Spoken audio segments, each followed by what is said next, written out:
Hello guys, welcome sa panibagong vlog natin ngayon. Gusto ko lang pala gumawa ng isang long form video dito gamita. Tsaka gusto ko rin ipakita yung pinagtatrabahoan ko. Ganito lang pala yung trabaho ko sa buong maghapon. Gumagawa pala kami ng roof beam. Bali kami pala yung naglalatag ng mga bakal sa taas. Saka nakabila sa araw, kahit paano nakakaraos rin sa buhay araw-araw.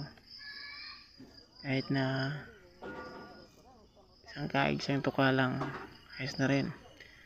Ang importante makakain ng 3 beses ang araw.